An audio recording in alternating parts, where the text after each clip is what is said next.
Émilien en difficulté dans les 12 coups de midi, Jean-Luc Reichmann lui valide une réponse. Refusé par la production. Dans les 12 coups de midi, le champion Émilien semble invincible.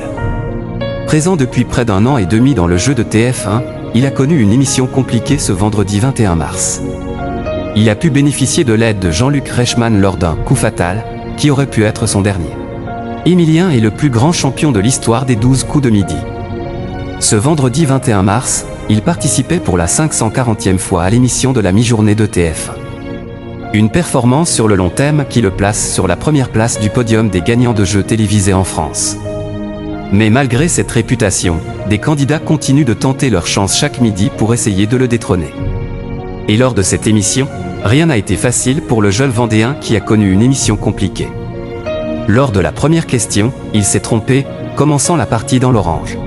J'ai envie d'affronter Émilien, le maître de midi défié par une personne du public des 12 coups de midi recalés au casting.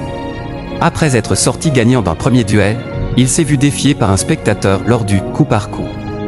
En effet, Jean-Luc Reichmann a interrogé Benjamin, un jeune homme présent dans le public, pour confirmer que Locarno était bien une ville de Suisse. L'animateur lui a dit que sa présence lui faisait plaisir, ce à quoi il a répondu « J'ai passé les sélections il y a quelques mois, mais je n'ai pas été choisi ».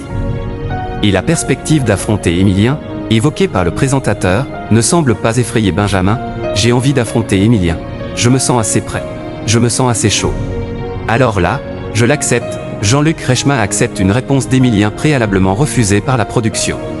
Alors que la seconde personne éliminée l'a aussi provoqué en duel, le Vendéen s'en est sorti, mais a dû affronter lors du coup fatal Magali, une adversaire redoutable qui est restée toute l'émission dans le vert.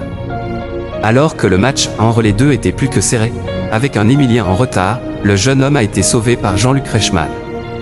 La question portait sur le nom le plus court pour un village. Le champion a répondu « Y ». Je ne sais pas comment ça se prononce. Une réponse fausse pour la production, mais valide pour l'animateur. Alors là, je vous l'accepte grammaticalement, mais vrai phonétiquement, car il s'écrit Y, mais se prononce I. Émilien a par la suite remporté ce coup fatal et a même réalisé un coup de maître. Malheureusement pour lui, il a proposé le nom de Vincent Cassel, mais ce n'était pas l'acteur qui se cache derrière l'étoile mystérieuse.